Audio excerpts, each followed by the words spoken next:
성철 스님이 쓰신 책 영원한 자유의 길. 전반부에서 영혼과 윤회에 대한 주제를 발췌해서 들려드리도록 하겠습니다. 사람이 죽으면 모든 것이 끝나는가, 아니면 계속 이어지는가? 이 질문은 수천 년 동안 과학자, 철학자, 종교가가 끝없이 논쟁해온 주제입니다. 누군가는 영혼이 분명히 존재한다고 말하고, 또 누군가는 영혼이라는 개념 자체가 인간이 만들어낸 환상이라고 주장합니다. 하지만 이 오랜 논쟁은 아직까지 명확한 결론에 도달하지 못했습니다. 그렇다면 불교에서는 이 문제를 어떻게 바라볼까? 성철 스님은 영원한 자유의 길에서 분명하게 말합니다. 불교의 경전, 대승과 소승을 막론하고 팔만대장경 전체에서 부처님은 한결같이 생사윤회, 즉 죽음 이후 다시 태어난다는 사실을 설하셨다고 합니다. 사람이 죽으면 끝나는 것이 아니라 이 생에서 지어온 업에 따라 몸을 바꾸어 다시 태어나는 것. 이것이 불교의 핵심 가르침 가운데 하나입니다.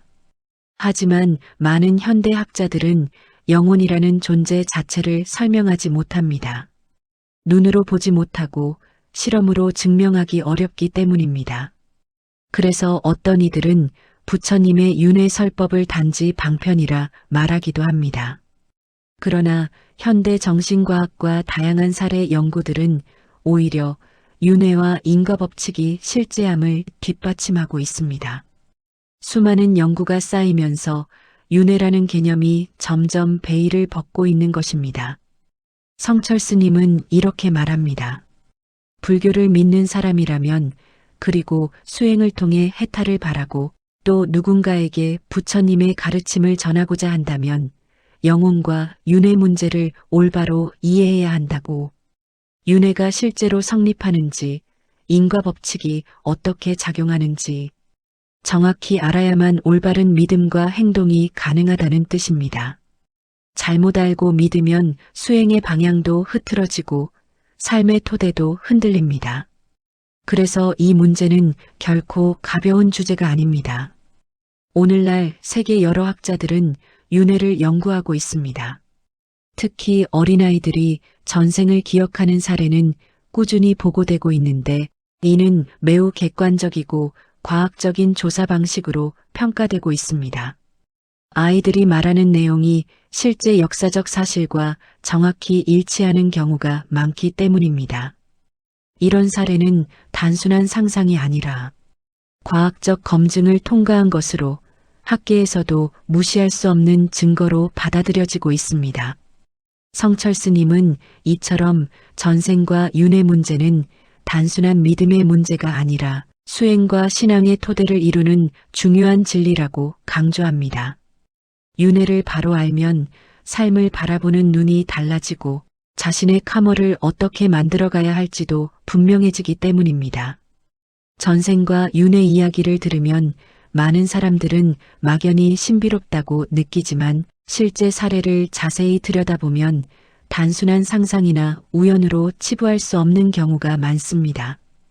특히 어린아이들이 전생을 기억하는 사건들은 세계적으로 꾸준히 보고되고 있으며 그 내용이 놀라울 정도로 구체적이고 사실과 일치해 학계에서도 깊은 관심을 받고 있습니다. 성철 스님이 소개한 한 유명한 사례는 터키의 이스마일이라는 아이 이야기입니다. 1살 반쯤 된 어린아이가 어느 날 갑자기 아버지에게 말합니다. 나는 이 집에서 더 이상 살지 않겠다. 내 집은 저 건너 마을이고 나는 이스마일이 아니라 아비스라는 사람이다. 부모는 처음에는 그저 아이의 장난처럼 여겼습니다. 하지만 아이는 계속해서 전생의 집, 가족, 자신의 죽음까지 매우 구체적으로 말했습니다. 나는 전생에 과수원을 하던 아비스였고 마구간에서 싸움이 벌어져 죽었어. 내 아이들이 아직도 있다. 그 아이들을 보고 싶다. 이런 말을 듣던 부모는 당황했지만 아이의 말이 너무도 구체적이기에 확인해 보기로 했습니다. 결국 아이를 전생이라고 주장한 마을로 데려갔을 때 놀라운 일이 일어났습니다. 한 번도 가본 적 없는 길을 아이가 정확히 찾아 들어갔습니다. 과수원에 도착했을 때 그곳에 있던 전생의 부인이라 주장하는 여인에게 달려가 고생이 많다고 말하며 울었습니다. 중년의 여인과 두 아이도 상황을 이해하지 못한 채 당황했지만 아이가 말하는 여러 사실이 모두 실제였다는 것이 밝혀졌습니다. 게다가 전생의 아비스 루스에게 돈을 빌린 사람이 있었는데 그 사실은 아비스 본인 외에는 아무도 알고 있지 못했습니다. 그런데 이 어린아이가 그 내역을 정확하게 말하며 돈을 돌려받아야 한다고 주장하자 차마 부정할 수 없었던 빌린 사람은 결국 사실을 인정했습니다. 이런 내용은 조사단이 직접 확인한 기록에 남아 있습니다. 터키는 종교 교리상 윤회를 인정하지 않는 지역이라 전생을 말하는 것은 큰 압박을 받을 수 있는 일이었습니다. 그럼에도 불구하고 이 사례는 너무도 확실하고 주변 사람들의 증언도 명확했기 때문에 숨길 수 없었습니다. 결국 해외 학자들이 조사단을 꾸려 정밀하게 확인한 결과 아버지와 일가족 모두가 전생의 사실들을 부정할 수 없게 되었습니다.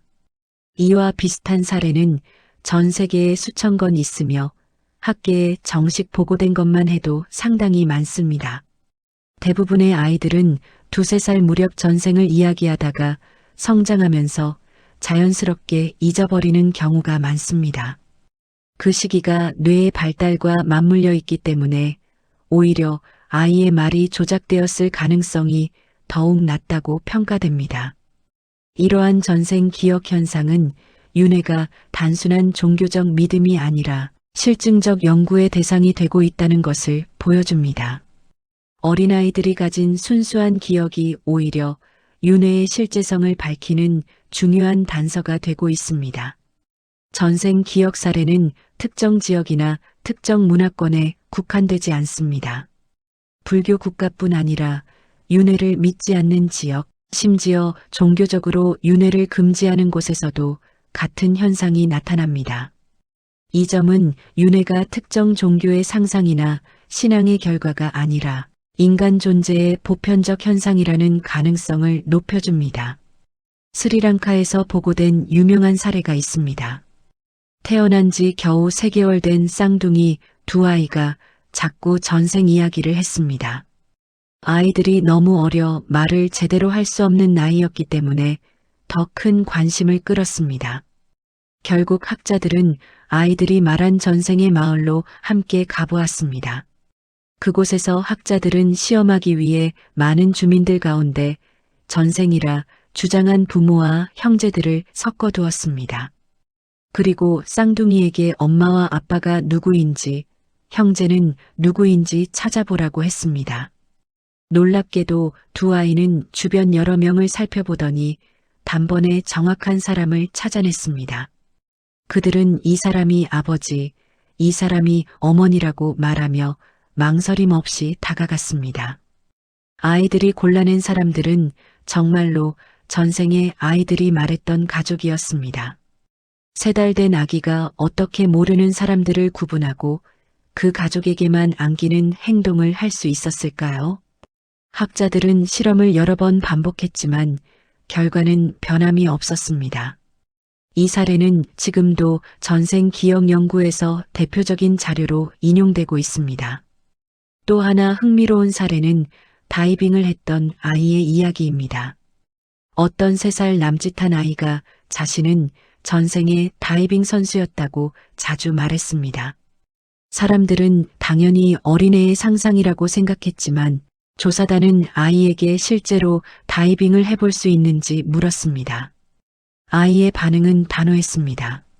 할 수 있어요. 그 말을 믿기 어렵지만 시험해 보기로 했습니다. 아이를 높은 다이빙대 위로 데려갔습니다. 많은 어른들이 지켜보는 가운데 아이는 조금도 두려워하지 않고 자연스럽게 다이빙 자세를 취했습니다. 그리고 물속으로 뛰어드는 모습은 마치 숙련된 선수처럼 매끄러웠습니다. 3살배기 아이가 한 번도 배워본 적 없는 기술을 능숙하게 해낸다는 것은 매우 이례적입니다. 이를 단순한 우연이나 흉내로 설명하기 어렵습니다. 실제로 이 아이가 말한 전생의 직업, 성격, 환경에 대한 내용도 조사 결과 상당 부분 사실과 일치했습니다. 이런 사례들은 전생 기억이 단순한 꿈이나 환상이 아니라는 점을 강하게 시사합니다. 특히 아이들은 계산하거나 꾸며낼 인지 능력이 부족하고 주변에서 들은 정보도 제한적입니다. 그럼에도 과거의 사실을 정확히 말하고 전생에서 익힌 기술을 그대로 재현한다는 것은 과학적 연구에서도 쉽게 부정하기 어렵습니다. 성철 스님이 이러한 사례들을 소개한 이유는 단 하나입니다. 윤회는 무조건 믿으라거나 막연한 감정으로 받아들이라는 뜻이 아니라 실제 삶 속에서 작동하는 분명한 법칙임을 보여주기 위해서입니다. 전생 기억을 가진 아이들의 사례는 윤회의 실제를 가장 강하게 뒷받침하는 증거 중 하나입니다. 그리고 이런 자료들은 해마다 다양한 지역에서 새롭게 발견되고 있습니다. 전생 기억 사례 외에도 윤회를 설명하는 흥미로운 현상이 있습니다. 바로 다른 사람의 몸을 빌려 다시 살아나는 형태의 환생입니다. 전생을 기억하며 새로 태어나는 경우가 아니라 이미 죽은 사람의 육체를 또 다른 영혼이 사용하는 경우입니다. 이 사건들은 기록으로 남아있으며 여러 학자들이 직접 조사하여 사실성을 입증한 사례도 많습니다.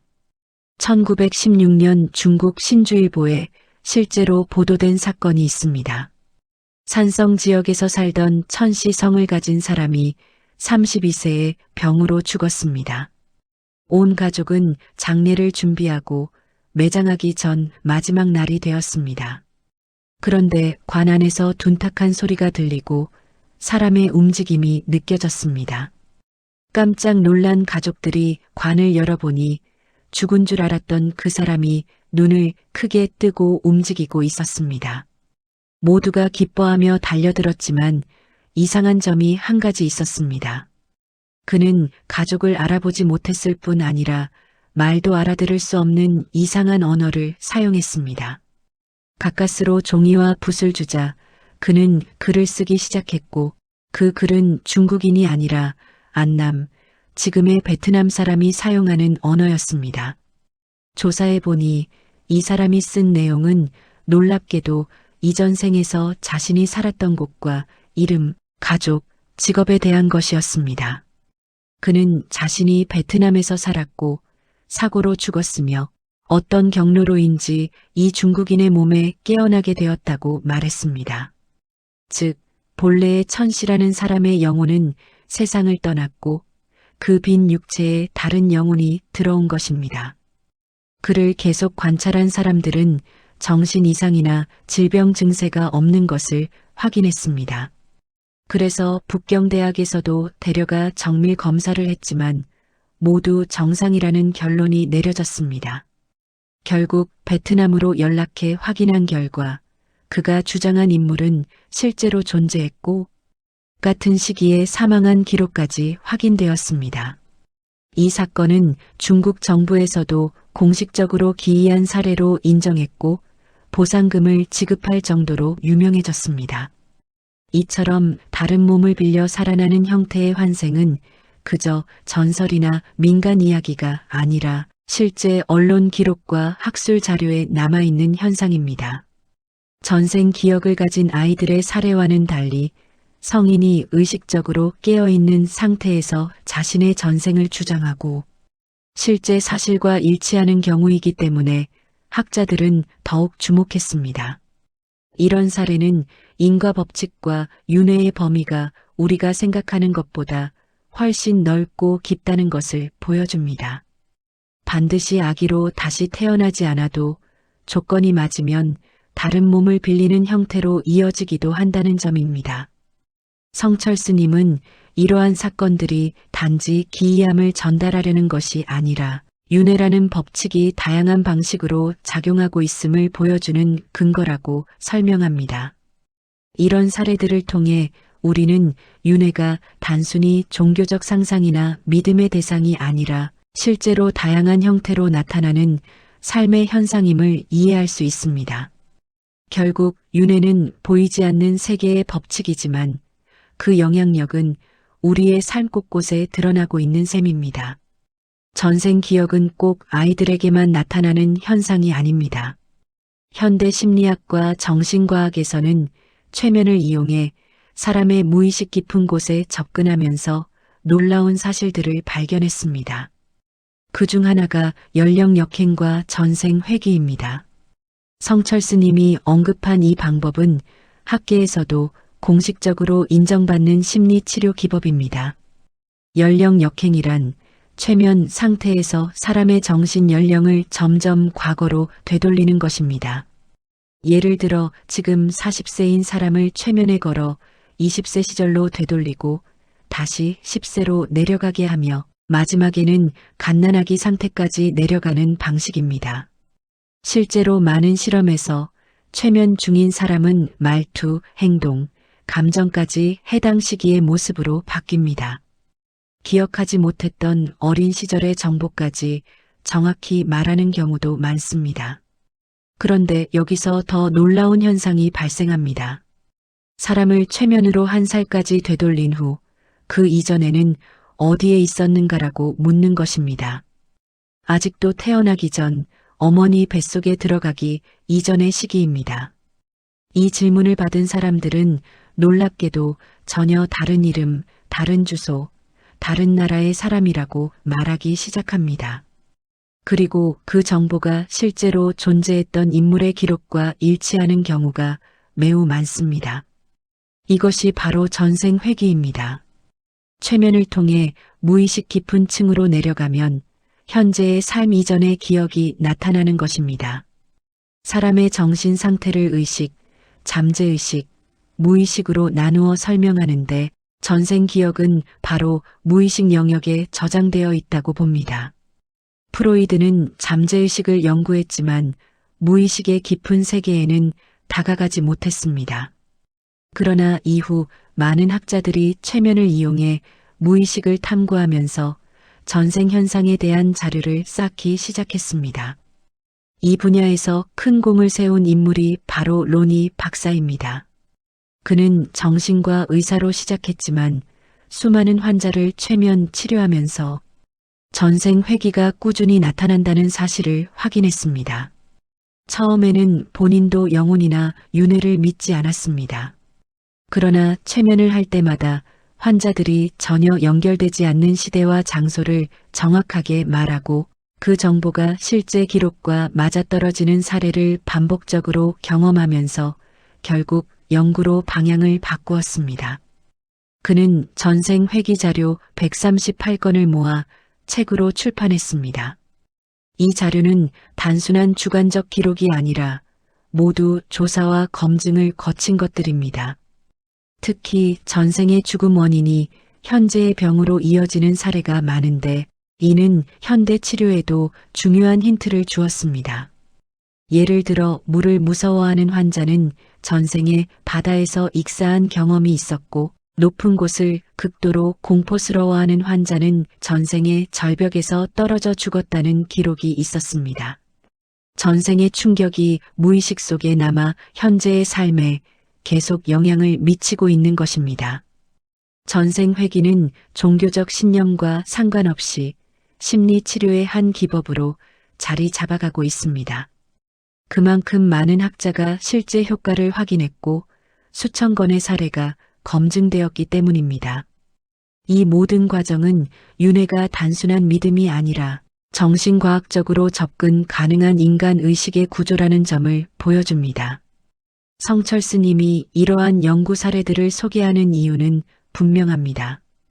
윤회는 막연한 상상이나 종교적 위로가 아니라 실제로 존재하는 생명의 흐름이라는 점을 눈앞에 펼쳐 보여주기 위함입니다. 현대 과학조차 점점 부처님의 가르침에 가까이 가고 있다는 사실을 이해해야 한다는 뜻입니다. 전생과 윤회의 세계를 연구한 사람들 가운데 가장 널리 알려진 인물 중 하나가 에드가 케이시라는 미국인입니다. 그는 종교인이 아니라 평범한 사람이었지만 특이한 능력을 통해 수많은 사람의 병을 진단하고 전생을 투시한 것으로 유명합니다. 특히 주소와 이름만 알려주면 수천 킬로미터 떨어진 곳의 사람도 진찰할 수 있었다고 하여 기적인이라는 별명을 얻었습니다. 그의 능력은 단순한 전설이 아니라 수많은 의사와 학자들이 직접 확인하고 기록한 자료로 남아 있습니다. K 씨는 평소에는 평범한 사람이었지만 깊이 잠들어 무의식 상태에 들어가면 놀랍게도 타인의 몸 상태와 전생의 원인을 정확히 말했습니다. 병의 원인이 현재 삶이 아니라 전생에서 비롯된 경우가 수없이 많았으며 그 정보는 조사 결과 실제 기록과 일치했습니다. 처음엔 K씨 자신도 이런 현상을 받아들이기 어려워했고 기독교 교단에서도 윤회 개념을 인정할 수 없다며 반대했습니다. 하지만 치료를 받아 낫는 사람들이 너무 많았고 전생에서 비롯된 인과관계가 명확히 드러나자 결국 종교적 판단과 학문적 연구는 분리되어야 한다는 결론이 내려졌습니다. 학자들의 요청으로 K씨는 병 치료를 중단하고 본격적으로 전생 연구를 시작했습니다. 그는 무려 2,500명의 전생을 조사했고 현재도 버지니아 비치의 연구소에서 그 자료들이 분석되고 있습니다. 그 자료는 단순한 신비담이 아니라 부처님이 말씀한 인과 법칙을 과학적으로 설명하는데 큰 기여를 하고 있습니다. K씨의 전생 자료에서 가장 중요한 핵심은 바로 인연과 인과의 법칙입니다. 사람과 사람의 만남, 좋아하는 사람과 싫어하는 사람, 뜻밖의 고통과 설명할 수 없는 갈등 이런 것들이 모두 우연이 아니라 전생의 인연이 이어져 온 결과라는 것입니다. 한 부부가 서로 극도로 사이가 나쁘고 매일 갈등하며 사는 경우가 있습니다. K씨의 전생 투시를 통해 확인해 보면 두 사람은 전생에서 서로 원수가 되어 남긴 상처가 남아 있습니다. 반대로 어떤 부부는 아무리 어려운 일이 있어도 서로를 지켜주고 버티는데 이런 경우는 전생에서 부모와 자식으로 깊은 사랑을 나누었던 인연이 이어진 경우가 많습니다. 또 어떤 사람은 이유 없이 특정인을 거부하거나 특정 사람에게 이유 없이 끌리는 경우가 있는데 이 또한 전생의 관계에서 비롯된 감정이 남아 현재의 삶에서 다시 드러나는 것입니다.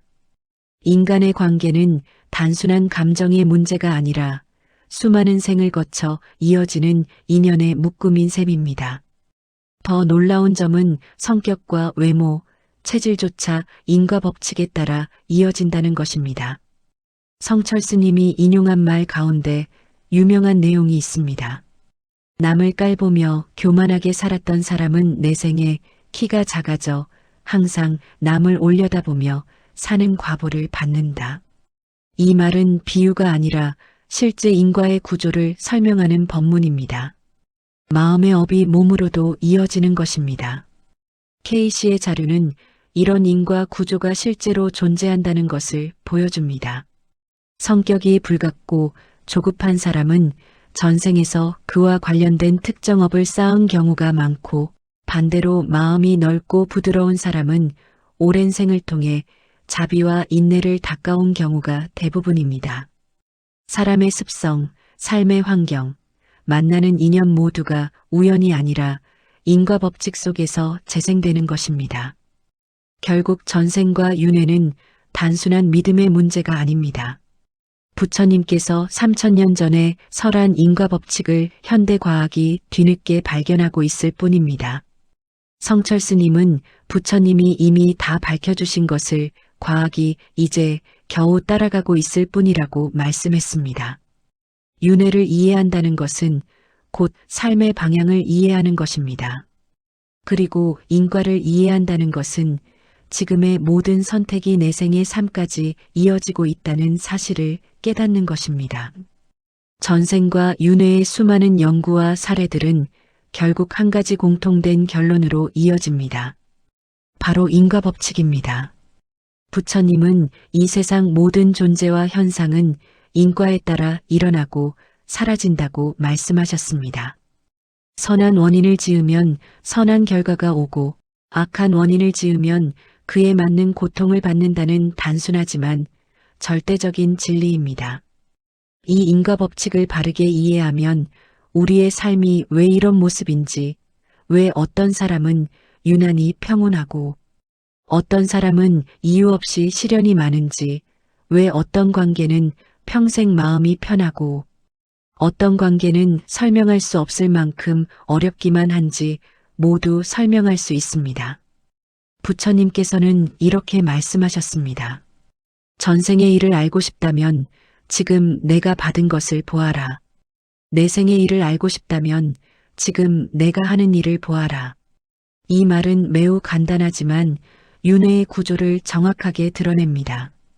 지금의 삶은 우연히 주어진 것이 아니라 바로 전생의 삶에서 내가 지어온 업이 만들어낸 결과입니다.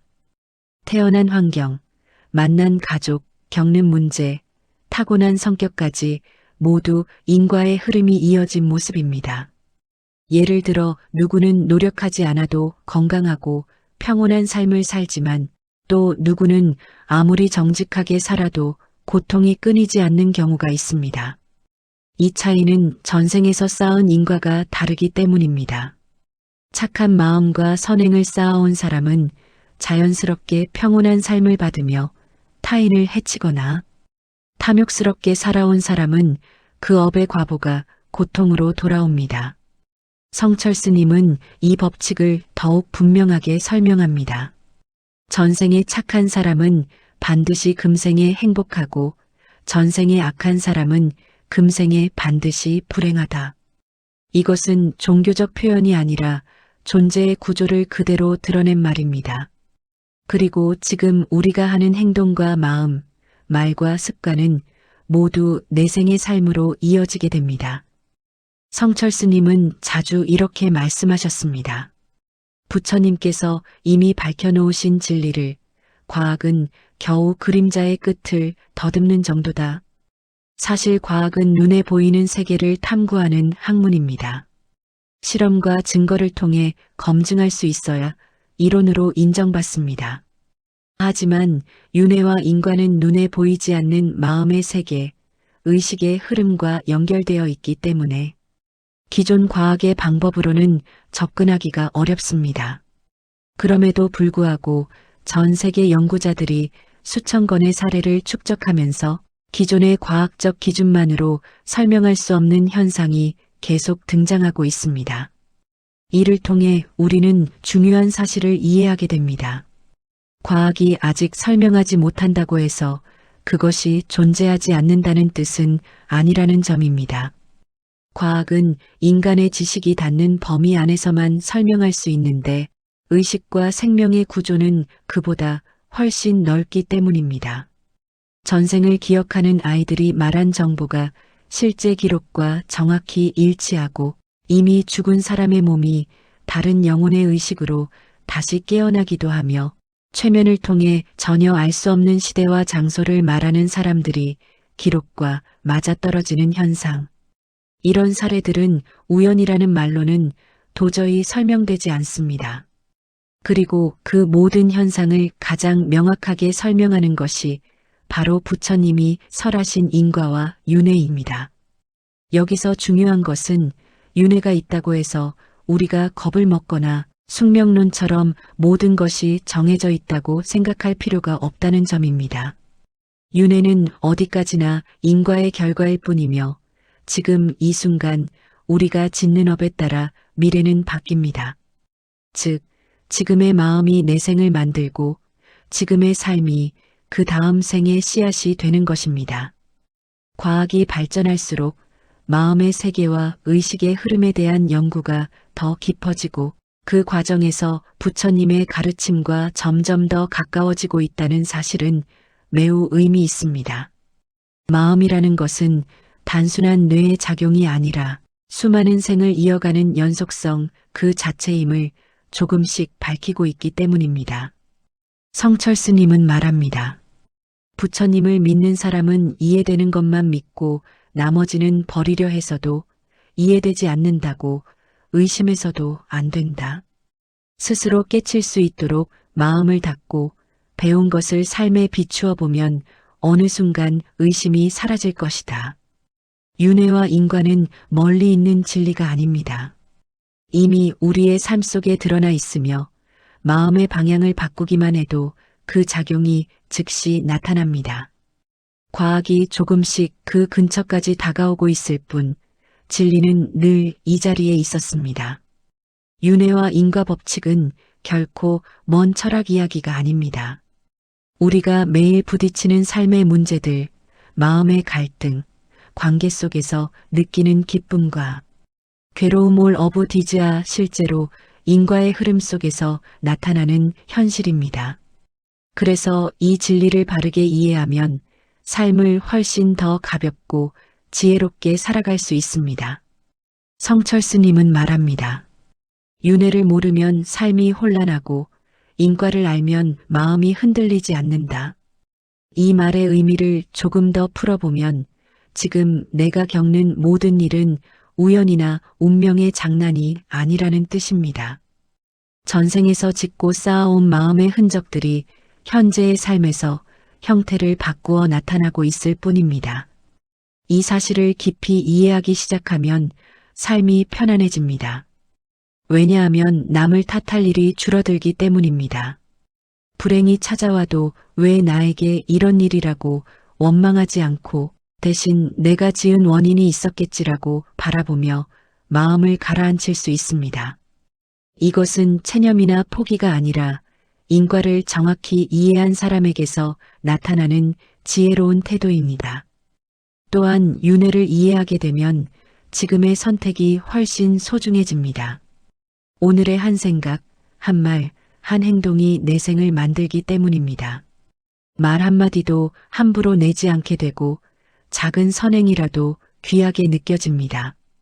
누구에게 친절한 말을 건네는 것, 누군가의 아픔을 헤아려주는 마음, 이 모든 것이 내 생을 밝히는 씨앗이 되고 다음 생에서도 좋은 인연으로 이어집니다. 반대로 탐욕스럽고 이기적인 마음, 남을 해치거나 속이는 행동은 반드시 고통으로 돌아옵니다. 부처님께서는 업은 반드시 그 과보를 받는다고 하셨습니다. 선한 업은 선한 열매를, 악한 업은 고통의 열매를 맺습니다. 이 단순한 진리가 모든 윤회의 흐름을 지배합니다.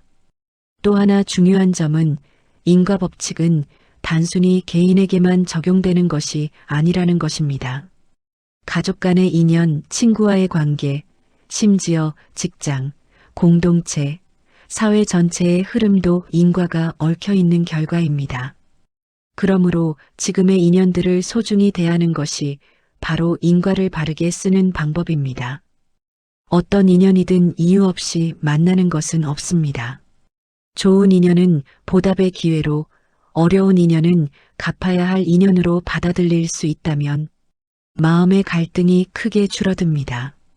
성철스님은 이러한 가르침을 전하며 부처님의 진리는 믿음이 아니라 깨달음이라고 강조합니다. 무조건 믿으라고 강요하는 것이 아니라 삶을 비추어 보면 자연스럽게 이해되는 진리라는 뜻입니다. 윤회와 인과는 믿어서 생기는 것이 아니라 이미 존재하는 법칙이기 때문입니다. 이제 중요한 것은 이 진리를 삶 속에서 어떻게 실천하느냐입니다. 삶이 아무리 복잡해도 인과의 흐름에서 벗어나는 것은 아무것도 없습니다. 그러니 지금 이 순간을 바르게 살아가는 것, 올바른 마음을 내는 것, 작은 선행이라도 꾸준히 쌓아가는 것이 가장 지혜로운 삶의 길입니다. 부처님의 가르침은 멀리 있지 않습니다. 바로 지금의 나, 지금의 마음, 지금의 선택 속에 있습니다. 윤회와 인과 법칙은 결코 먼 철학 이야기가 아닙니다. 우리가 매일 부딪히는 삶의 문제들, 마음의 갈등, 관계 속에서 느끼는 기쁨과 괴로움까지 모두 인과의 흐름 속에서 나타나는 현실입니다. 그래서 이 진리를 제대로 이해하면 삶을 훨씬 가볍고 지혜롭게 살아갈 수 있습니다. 성철스님은 말합니다. 윤회를 모르면 삶이 혼란하고 인과를 알면 마음이 흔들리지 않는다. 이 말은 지금 내가 겪는 일이 우연이나 재수의 문제가 아니라는 뜻입니다. 전생에서 지은 업이 현재의 삶에서 여러 모습으로 나타나는 것이기 때문에 지금의 고통과 어려움도 이해의 눈으로 바라볼 수 있게 됩니다. 이 사실을 깊이 알게 되면 삶이 편안해집니다. 왜냐하면 남을 탓하거나 환경을 원망하는 마음이 자연스럽게 줄어들기 때문입니다. 불행이 찾아와도 왜 나만 이런가가 아니라 내가 지은 원인이 있었겠지라고 생각하게 됩니다. 이것은 체념이 아니라 인과를 제대로 이해한 사람에게서 나오는 지혜로운 태도입니다. 윤회를 이해하면 지금의 선택이 얼마나 소중한지도 깨닫게 됩니다. 오늘의 한 생각, 한 말, 한 행동이 내 생을 만드는 씨앗이 되기 때문입니다. 그래서 말 한마디도 조심하게 되고 작은 선행이라도 귀하게 느껴집니다. 누군가에게 따뜻한 말을 건네는 것, 곤란한 이웃에게 손을 내미는 것, 작은 선이라도 쌓이면 반드시 좋은 인연과 복으로 돌아옵니다. 반대로 탐욕과 이기심에서 나온 행동, 남에게 상처를 주는 말, 타인을 속이거나 해치는 행동은 반드시 고통으로 돌아옵니다. 부처님은 업은 반드시 과보를 받는다고 설하셨습니다. 선한 원인에는 선한 열매가, 악한 원인에는 고통의 열매가 맺힙니다. 이 단순하고 분명한 진리가 윤회의 흐름 전체를 움직이는 힘입니다. 또 하나 중요한 점은 인과 법칙은 개인 하나만의 문제가 아니라는 것입니다. 가족 간의 인연, 친구와의 관계, 직장과 사회 속에서 일어나는 모든 만남 또한 인과의 작용입니다. 어떤 인연은 편안하고 어떤 인연은 유난히 힘들기도 한데 그 모든 만남이 전생에서 이어진 연결이라는 사실을 이해하면 관계를 바라보는 마음이 훨씬 부드러워집니다. 좋은 인연은 감사의 기회가 되고 어려운 인연은 갚아야 할 인연이 되어 우리의 마음을 성숙하게 해줍니다. 이런 관점으로 세상을 바라보면 불필요한 갈등과 미움이 줄고 대부분의 괴로움이 자연스럽게 녹아내립니다. 성철 스님은 강조합니다. 부처님의 진리는 믿으라고 강요하는 것이 아니라 삶을 비추어 보면 스스로 깨닫게 된다. 윤회와 인과는 믿어서 생기는 것이 아니라 이미 존재하는 법칙입니다. 깊이 이해하면 이해할수록 삶이 안정되고 마음이 고요해집니다.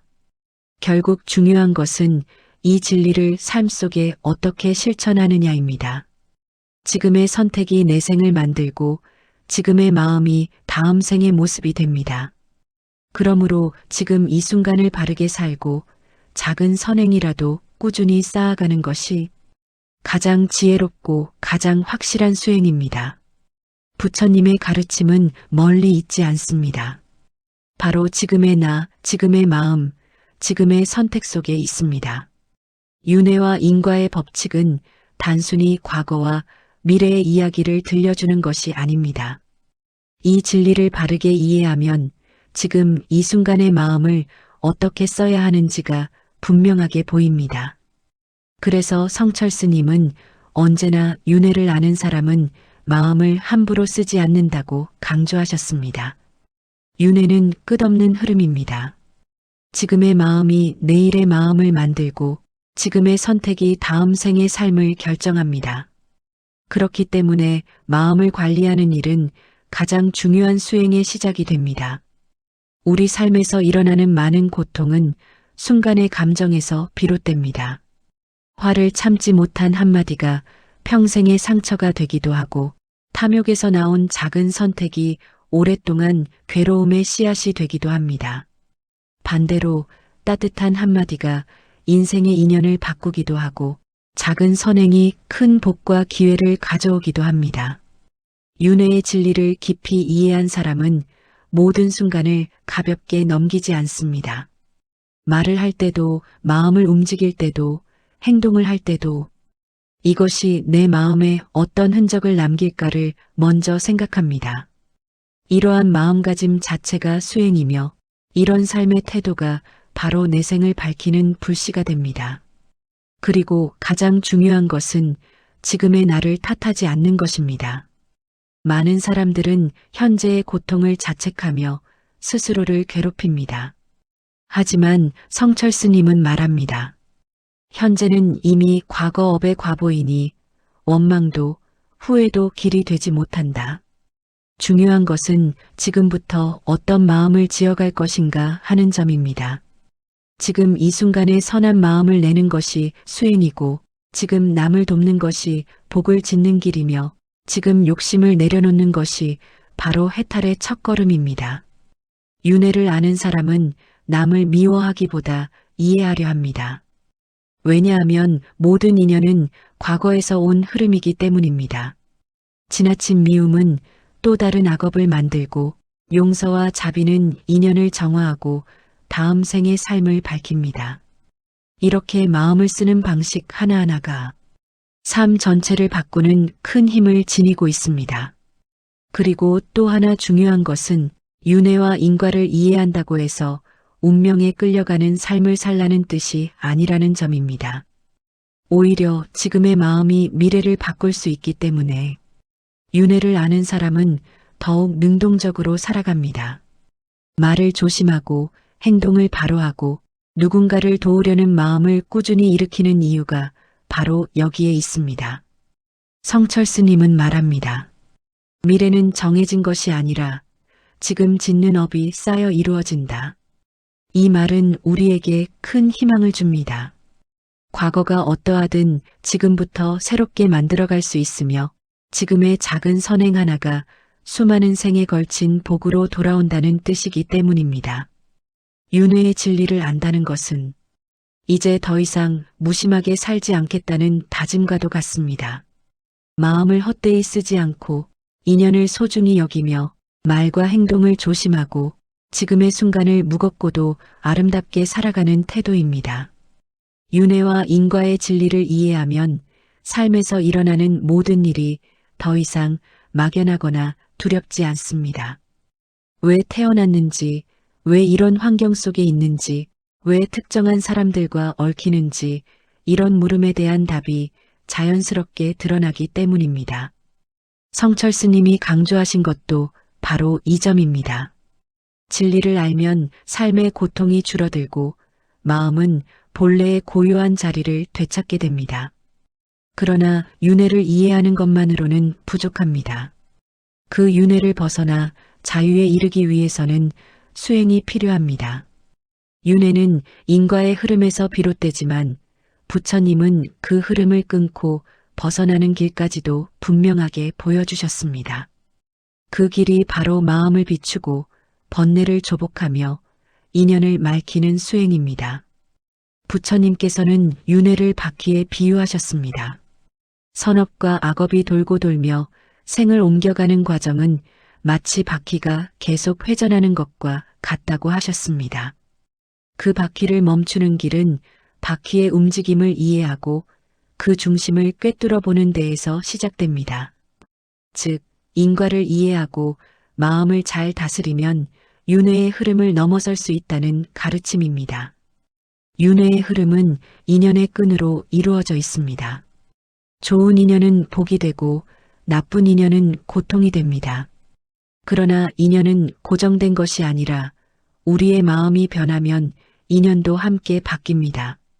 이 진리를 이해하면 누구와의 관계도 두려울 것이 없고 어떤 고통도 영원하지 않다는 사실을 알게 됩니다. 진정한 수행자는 고통 속에서도 원망하지 않고 즐거움 속에서도 들뜨지 않습니다. 모든 것이 인과 속에서 왔다가 인과 속에서 사라지는 흐름임을 알기 때문입니다. 이런 눈을 가진 사람은 마음이 쉽게 흔들리지 않습니다. 성철 스님은 마음이 고요하면 윤회의 물결이 멈춘다고 말씀하셨습니다. 마음이 흔들리면 업이 쌓이고 업이 쌓이면 다시 윤회하지만 마음이 고요하고 맑아지면 새로운 업이 만들어지지 않기 때문입니다. 부처님이 설하신 해탈의 길은 멀리 있는 것이 아닙니다. 지금 이 순간의 마음을 바르게 쓰는 것에서 시작됩니다. 욕심을 줄이고 화를 줄이고 남을 해치는 마음을 줄이면 그만큼 윤회의 수레는 느리게 돌고 결국 멈추게 됩니다. 선행을 쌓고 자비를 펴고 지혜를 키우면 윤회의 사슬은 점점 풀리고 마음은 점점 가벼워집니다. 윤회는 무서운 것이 아닙니다. 윤회는 깨닫기 전에 인간이 살아가는 자연스러운 과정일 뿐입니다. 중요한 것은 그 윤회를 어떻게 바라보며 어떤 방향으로 나아가느냐입니다. 성철 스님은 마지막으로 이렇게 말씀하십니다. 윤회를 안다는 것은 삶을 두려워하지 않는 것이다. 인과를 안다는 것은 삶을 바로 세우는 것이다. 그리고 수행을 안다는 것은 그 두 가지를 모두 넘어서는 길이다. 윤회와 인과 그리고 수행의 길은 서로 떨어져 있지 않습니다. 윤회를 이해하면 인과가 보이고 인과를 이해하면 수행이 시작되며 수행을 하면 결국 윤회의 흐름을 넘어섭니다. 이 길이 바로 영원한 자유로 향하는 부처님의 길입니다. 지금까지 우리는 전생의 기억, 윤회의 사례, 인과 법칙의 작용, 그리고 수행의 길까지 차근차근 살펴보았습니다. 이렇게 긴 여정을 따라오면서 한 가지 진실이 자연스럽게 떠오릅니다. 삶은 우연이 아니라는 것, 지금의 나는 결코 갑자기 만들어진 존재가 아니라는 것, 그리고 모든 인연과 사건은 깊은 흐름 속에서 이어져 왔다는 사실입니다. 이 깨달음은 우리를 두렵게 만드는 대신 오히려 마음을 편안하게 해줍니다. 왜냐하면 삶에서 일어나는 모든 일이 더 이상 막막하게 느껴지지 않기 때문입니다. 고통도 이유가 있고 만남도 근거가 있으며 심지어 나의 성격과 습관, 취향까지도 긴 생의 흐름에서 비롯된 자연스러운 결과임을 알게 되면 삶을 바라보는 태도가 완전히 바뀝니다. 그러나 여기서 가장 중요한 질문이 하나 남습니다. 그렇다면 우리는 어떻게 살아야 하는가? 윤회가 존재하고 인과가 분명하다면 그 흐름 속에서 우리는 어떤 길을 선택해야 할까? 부처님과 성현들은 모두 한 방향을 가리킵니다. 바로 마음을 바르게 쓰는 삶입니다. 윤회의 흐름은 인과에서 오지만 인과의 근원은 마음입니다. 탐욕, 성냄, 어리석음은 끝없는 생을 반복하게 만들고 자비, 지혜, 선한 의도는 업의 무게를 가볍게 하며 자유에 이르게 만듭니다. 마음을 바꾸면 업이 바뀌고 업이 바뀌면 윤회가 바뀌며 윤회가 바뀌면 결국 삶 전체가 새롭게 열립니다. 이것이 수행의 원리이고 해탈로 가는 바른 길입니다. 삶 속에서 실천할 수 있는 작은 행동들도 모두 해탈의 씨앗이 됩니다. 남을 이해하고 미워하지 않으려고 노력하는 일, 작은 선행 하나라도 꾸준히 이어가는 일, 화가 날 때 잠시 멈추고 마음을 살피는 일, 탐욕을 줄이고 감사하는 마음을 키우는 일, 이런 순간들이 쌓여 한 생을 바꾸고 다음 생까지 밝히게 됩니다. 윤회의 길은 길고 깊지만 두려워할 필요는 없습니다. 우리는 이미 그 흐름 속에서 수없이 살아왔고 지금도 그 길을 걷고 있기 때문입니다. 다만 이번 생에서 조금 더 지혜롭게, 조금 더 자비롭게 살아가면 그 다음 걸음은 더 밝은 곳으로 향하게 됩니다. 마지막으로 이런 말을 전하고 싶습니다. 삶이 흔들릴 때 윤회를 떠올리세요. 마음이 답답할 때 인과를 떠올리세요. 길을 잃었다 느껴질 때 수행을 떠올리세요. 그러면 다시 중심을 잡을 수 있습니다. 이 세 가지는 분리된 것이 아니라 하나의 길이며 그 길은 결국 한 곳으로 향합니다. 바로 마음의 자유 그리고 부처님께서 보여주신 영원한 해탈의 자리입니다. 당신의 삶이 더 고요해지고 당신의 마음이 더 단단해지며 당신의 길이 더 밝아지기를 바랍니다. 오늘 이 긴 여정을 함께 걸어주셔서 감사합니다. 이 영상이 도움이 되셨다면 구독과 좋아요 부탁드립니다. 여러분의 관심과 응원이 더 좋은 콘텐츠를 만드는 힘이 됩니다. 부처님의 가르침과 수행의 길 위에서 함께 마음을 내려놓고 자비와 지혜의 소리에 귀 기울이며 성장할 수 있는 시간으로 찾아뵙겠습니다.